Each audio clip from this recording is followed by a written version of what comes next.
Assalamualaikum warahmatullahi wabarakatuh. Perkenalkan, nama saya Adisya Ramadiani dari kelas keempat 21 MNR Universitas Teknologi Digital. Di sini saya akan mempresentasikan tentang manajemen konflik, di mana materi ini sebagai pengumpulan nilai UAS, mata kuliah perilaku organisasi. Baik, kita masuk ke materinya. Sebelum kita bahas ke manajemen konflik, kita bahas dulu definisi dari konflik. Konflik adalah keadaan pertentangan atau ketidaksetujuan antara dua pihak atau lebih yang muncul karena perbedaan tujuan, kepentingan, nilai, atau persepsi. Manajemen konflik adalah proses merencanakan dan menerapkan strategi untuk menangani konflik secara konstruktif agar dapat mengurangi dampak negatif dan memaksimalkan hasil positif bagi semua pihak yang terlibat. Nah, apa sih pentingnya manajemen konflik? Manajemen konflik penting untuk mencegah eskalasi atau menghindari peningkatan intensitas konflik yang dapat merusak hubungan. Kemudian ada meningkatkan komunikasi, memfasilitasi komunikasi yang lebih baik antara pihak-pihak yang terlibat, membangun hubungan, memperkuat hubungan dengan menyelesaikan masalah secara konstruktif, meningkatkan produktivitas, mengurangi hambatan kerja, dan meningkatkan efisiensi, kemudian mendorong inovasi, memunculkan ide-ide baru melalui diskusi dan perbedaan pendapat.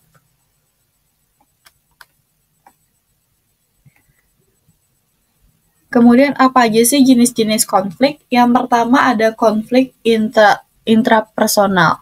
Konflik yang terjadi dari diri individu, di mana terdapat pertentangan antara keinginan, kebutuhan, atau nilai-nilai yang dimiliki individu tersebut. Contohnya adalah kebingungan dalam mengambil keputusan karir antara dua pilihan yang sama-sama menarik. Kemudian yang kedua, konflik interpersonal. Konflik yang terjadi antara dua individu atau lebih biasanya disebabkan oleh perbedaan pendapat, nilai, kepribadian, atau kepentingan. Contohnya adalah pertengkaran antara rekan kerja mengenai cara terbaik menyelesaikan proyek. Kemudian yang ketiga ada konflik intragrup.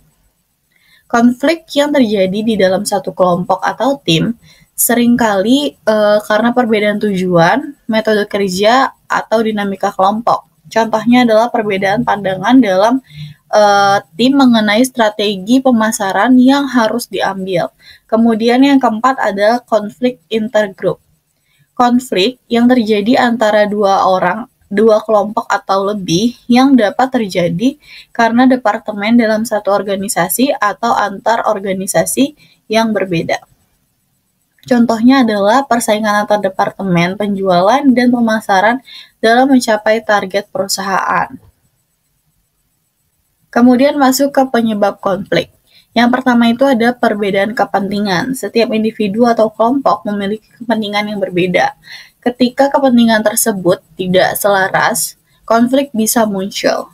Contohnya adalah dua departemen yang bersaing untuk mendapatkan anggaran yang sama. Kemudian yang kedua, komunikasi yang buruk. Kesalahpahaman atau kurangnya komunikasi yang efektif dapat menyebabkan konflik. Contohnya adalah instruksi yang tidak jelas dari manajemen menyebabkan kebingungan dan kesalahan dalam pelaksanaan tugas. Yang ketiga adalah keterbatasan sumber daya. Sumber daya yang terbatas seperti waktu, uang, atau tenaga kerja dapat memicu konflik karena individu atau kelompok bersaing untuk mendapatkan bagian yang lebih besar. Contohnya adalah pertengkaran antara anggota tim mengenai penggunaan anggaran proyek. Yang keempat ada nilai dan keyakinan yang bertentangan. Perbedaan dalam nilai, keyakinan, atau prinsip dapat menyebabkan konflik, terutama ketika nilai-nilai tersebut sangat penting bagi individu atau kelompok. Contohnya adalah konflik antara karyawan yang memiliki pandangan politik atau agama yang berbeda. Lanjut, kita masuk ke tahapan konflik.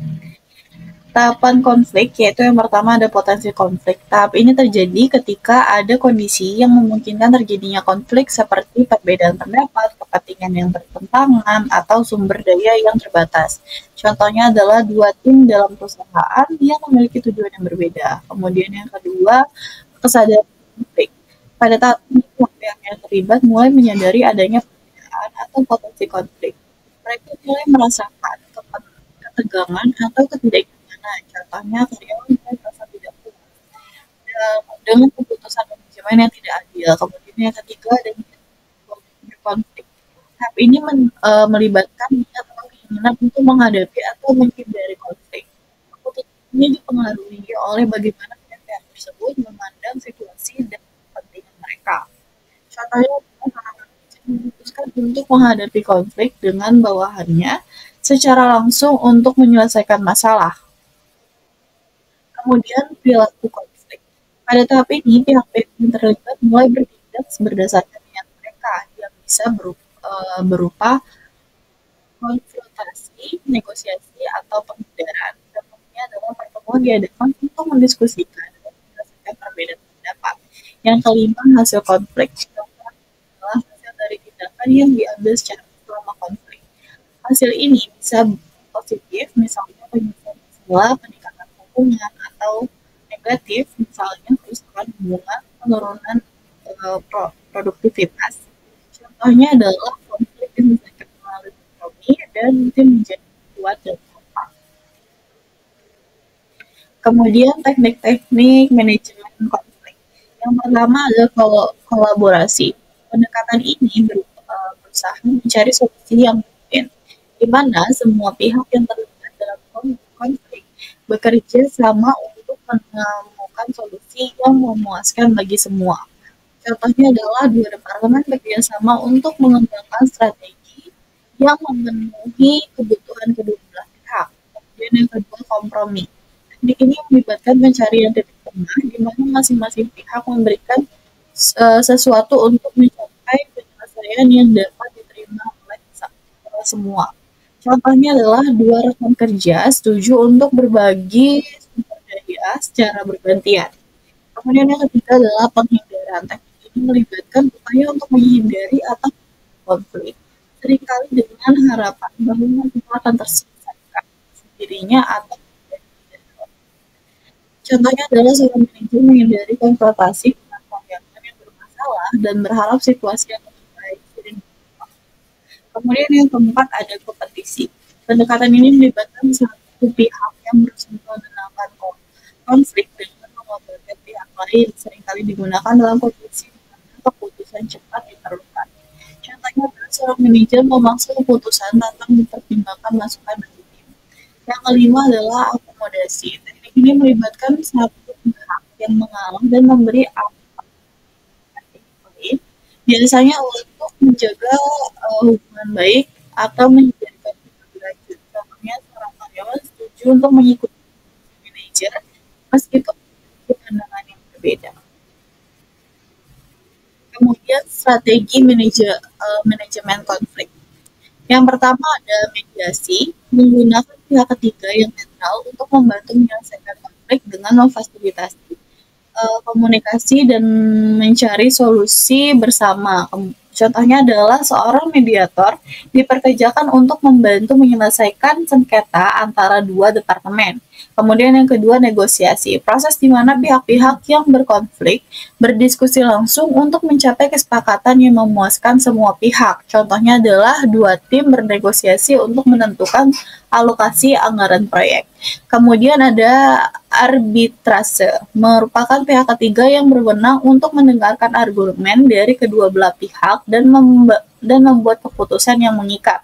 Contohnya, arbitrase digunakan untuk menyelesaikan sengketa tenaga kerja. Kemudian yang keempat adalah konsiliasi. Upaya memperbaiki hubungan antara pihak-pihak yang berkonflik dan mencari solusi yang dapat diterima bersama. Contohnya adalah seorang konsiliator bekerja dengan kedua belah pihak untuk memulihkan hubungan kerja yang rusak. Kita lanjut ke contoh nyata konflik dan penyelesaiannya. Konflik atau departemen. Situasinya adalah departemen pemasaran dan juga penjualan di sebuah perusahaan saling berselisih mengenai strategi pemasaran.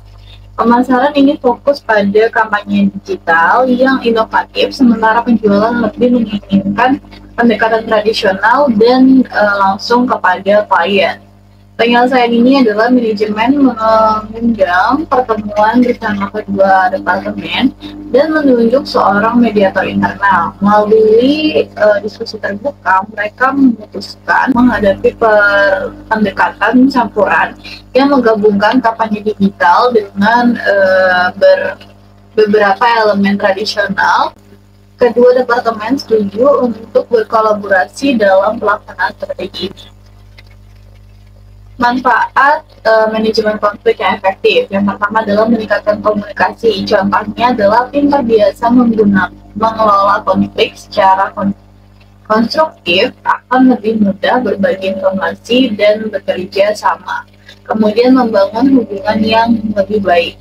Contohnya adalah konflik yang diselesaikan dengan baik dapat meningkatkan rasa saling percaya dan menghargai di antara anggota tim.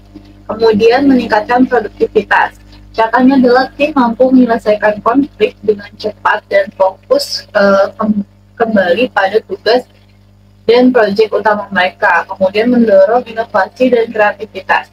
Contohnya adalah diskusi yang muncul dari konflik tentang metode kerja dapat menghasilkan pendekatan baru yang lebih efektif. Kemudian mengurangi stres dan ketegangan.